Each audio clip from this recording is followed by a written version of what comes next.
ఈరోజు పూర్వీ మీడియా మిత్రులకు నా ప్రత్యేకమైన ధన్యవాదాలు తెలియజేస్తున్నాను. నా పేరు లాలు నాయక్. నేను ఆదివాసీ మహబూబాద్ జిల్లా వైస్ చైర్మన్గా మాట్లాడుతున్నాను.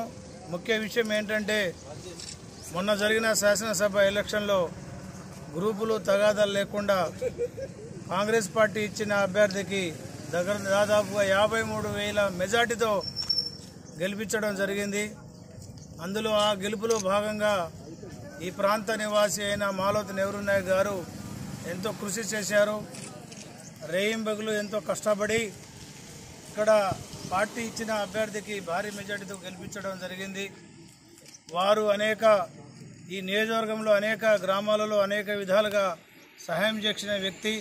కాంగ్రెస్ పార్టీకి వెంట ఉండి పార్టీని ఎంతో బలోపేతం చేసిన అభ్యర్థి కాబట్టి ఇప్పుడు రానున్న పార్లమెంట్ ఎలక్షన్లో కాంగ్రెస్ పార్టీ గుర్తించి మాలోతు నెహ్రూ నాయక్ గారికి మహబూబాద్ పార్లమెంట్ ఎంపీ టికెట్ కనుక ఇచ్చినట్లయితే భారీ మెజార్టీగా గెలిచే అవకాశం ఉంటుంది.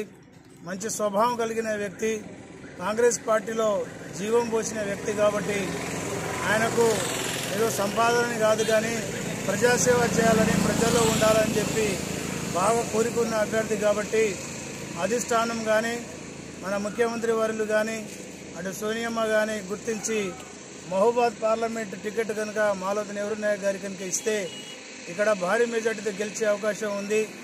అందరూ ఆయన పేరును ఆయనకు టికెట్ ఇవ్వాలని 7 నియోజకవర్గంలో ఉన్న గిరిజన హరిజన ప్రజలందరూ కోరుకుంటున్నారు. కమ్మరి కుమ్మరి మంగలి చాకలి అన్ని కులాలస్తులు ఆయనకు టికెట్ ఇవ్వాలని కోరుకుంటున్నారు.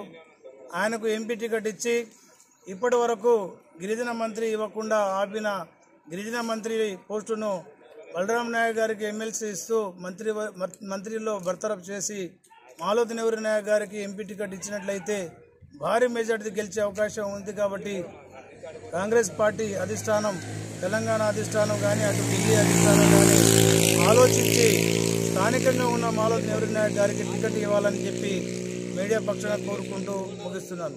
జై తెలంగాణ, జై కాంగ్రెస్. అలా